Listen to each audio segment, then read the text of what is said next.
We are the most documented generation in history, and yet we may be the first to leave almost nothing behind if we're not careful.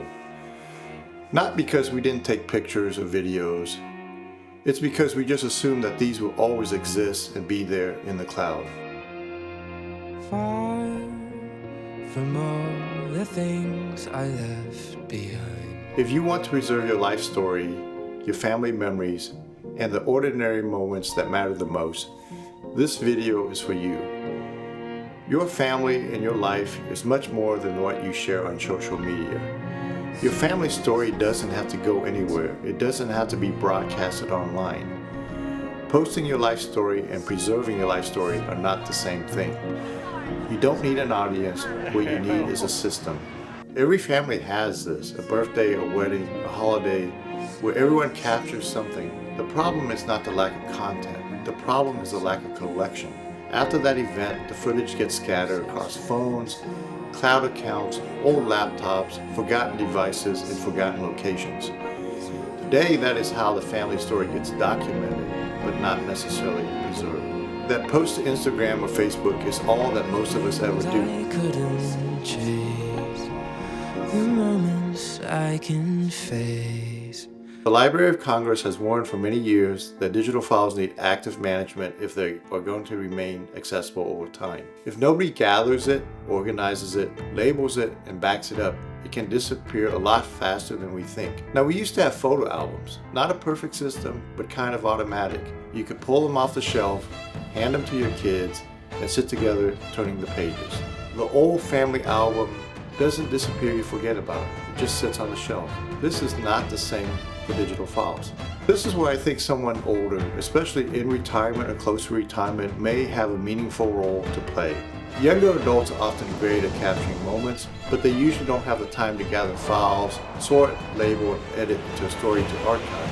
And later in life that changes. We have perspective, the patience, and perhaps the time. The goal here is not only about preserving the media, but it is also about preserving story and meaning.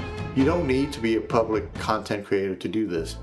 You can do it intentionally and privately. And a repeatable system you could start with could be something like this: capture, collect, organize, curate, preserve. Let me walk you through it. First, I wouldn't try to capture everything. I try to capture what it felt like to be there that day. Make sure that somebody captures the feeling of the day with a few wide shots, some candid interactions, short clips, room details, ambient sound, and especially voices. One day, hearing someone's laugh, tell a story, may matter even more than that perfect image. Second, collect. I think this is where most of us fall short. Everybody captures something. After every meaningful event, collect the files while the memory is still fresh. That could mean a shared iCloud or Dropbox folder, an AirDrop session, email exchanges, or shared online album. The how matters less than the persistence of collecting the content. After 1 week passes, people forget. Once a month passes, it gets buried. Once a year passes, it may still exist, but functionally it's gone. Third, organize. This is where the digital clutter turns into family history. Pick a home for the archive